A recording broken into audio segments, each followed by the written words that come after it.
Bonjour et bienvenue sur Maurice Flash Info. C'est le dénouement ou presque d'un feuilleton judiciaire qui tenait la chronique depuis plusieurs mois, l'affaire Bet 365. Ce jeudi 29 janvier, le verdict est tombé en cour intermédiaire pour Hüseyin Abdulrahim. Reconnu coupable d'avoir orchestré une escroquerie de plusieurs centaines de milliers de roupies aux dépens de Silvio Sandanom, l'homme qui avait autrefois fait trembler l'échiquier politique évite, pour l'instant, la case prison. Entre condamnation à 12 mois de prison, acquittement partiel et l'éventualité de travaux d'intérêt général, la magistrate Sophie Chuigunes a tranché. Comment l'accusé a-t-il réussi à convaincre sa victime de l'existence d'un gain fictif de 91 millions de roupies? Pourquoi la peine a-t-elle été suspendue? Et quelle est la suite du calendrier judiciaire? Le point complet dans ce reportage. Affaire Bet 365, vers des travaux d'intérêt général pour Hüseyin Abdulrahim. Le verdict est tombé ce jeudi devant la cour intermédiaire de Maurice. Hüseyin Abdulrahim, figure centrale d'un scandale financier qui dure depuis plusieurs années, a été condamné à 12 mois de prison. Toutefois, le quadragénaire pourrait échapper à la cellule. La magistrate Sophie Chuigunes a choisi de suspendre l'exécution de cette peine, ouvrant la voie à une alternative communautaire. Le mécanisme de l'escroquerie. L'affaire repose sur une manipulation habile des espoirs de gain. Hüseyin Abdulrahim a été reconnu coupable d'avoir escroqué Silvio Sandanom en utilisant la notoriété de la plateforme de paris en ligne Bet 365 UK. Pour piéger sa victime, l'accusé avait mis en scène un scénario digne d'un film. La mise en scène, il avait fait croire à l'existence d'un gain colossal s'élevant à environ 91 millions de roupies. Le préjudice. Convaincu par ce mirage financier, Silvio Sandanom avait décaissé des sommes importantes.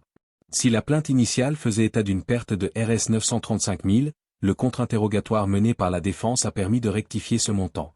La révision des chiffres, sous les questions de Maître Assad Perrault, le plaignant a admis avoir récupéré Rs 300 000.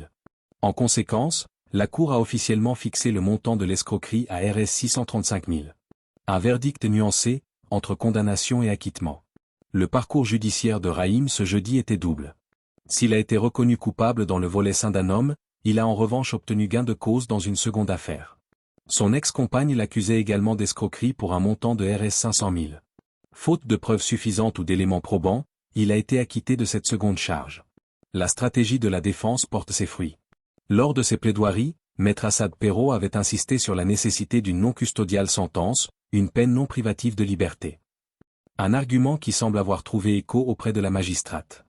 En ordonnant un rapport du probation office, la Cour examine la possibilité de commuer les 12 mois de prison en travaux d'intérêt général, TIG.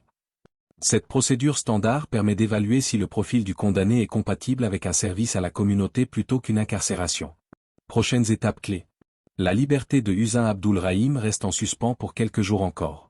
Évaluation sociale, le probation office doit soumettre son rapport sur l'aptitude de l'accusé. Audience finale, le rendez-vous est fixé au 12 février. C'est à cette date que la Cour décidera, sur la base du rapport, si la peine de prison sera définitivement remplacée par des travaux d'intérêt général. Note historique, Hüseyin Abdulrahim n'est pas un inconnu du paysage médiatique mauricien, il s'était fait connaître du grand public pour ses révélations fracassantes qui avaient mené, à l'époque, à la démission de l'ancien attorney général, Ravi Yerigadou.